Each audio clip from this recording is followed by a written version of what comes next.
Today, I am announcing that my office is filing an application for a warrant of arrest before the pre-trial chamber of the International Criminal Court in the situation in Bangladesh, Myanmar, in a team led by senior lawyer and head of the unified team, Mr. Esafal, who stands beside me.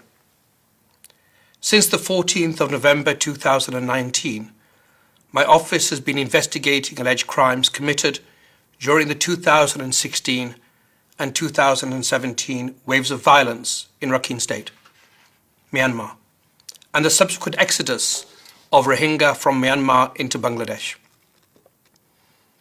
After an extensive investigation and careful review of the evidence collected, my office has concluded that there are reasonable grounds to believe that Senior General and Acting President Min Aung Hlaing, Commander-in-Chief of the Myanmar Defence Services, bears criminal responsibility for the crimes against humanity of deportation and persecution of the Rohingya committed in Myanmar and in part of Bangladesh between the 25th of August 2017 and the 31st of December 2017 by members of the Armed Forces of Myanmar, the Tatmadaw, supported by the police, border guard police, as well as non-Rohingya civilians.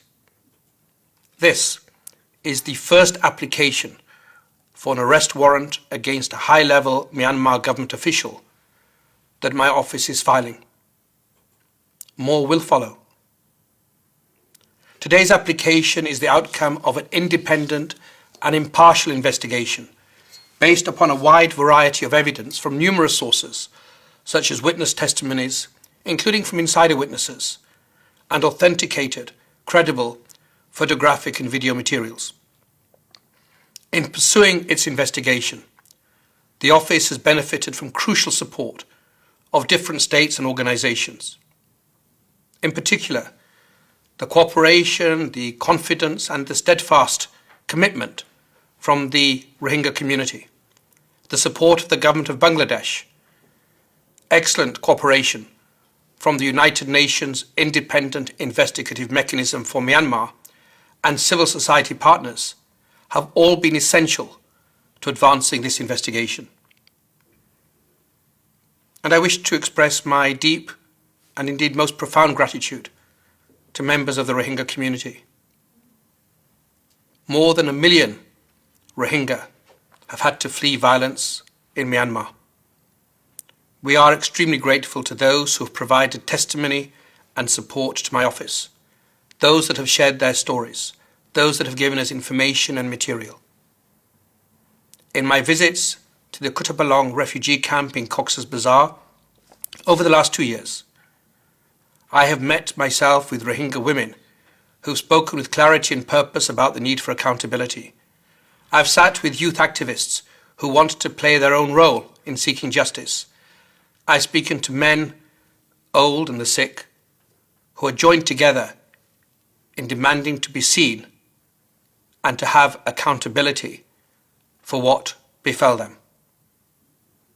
Our work, the work of my office, the work of this International Criminal Court, seeks to vindicate their resilience and the hope in the power of the law.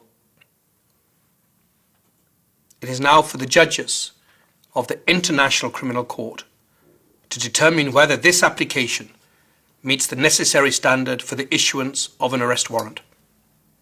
In the event that the independent judges of the ICC issue the requested warrant, I will coordinate closely with the registrar of the court in all efforts to arrest the named individual. I request state parties to the Rome Statute to fully cooperate with the court in enforcing any judicial decision that may be issued. And I particularly welcome support from non-state parties, particularly in South Asia and Southeast Asia regions, considering that this crisis in Myanmar in 2016 and 2017 has had and continues to have profound effects across the region.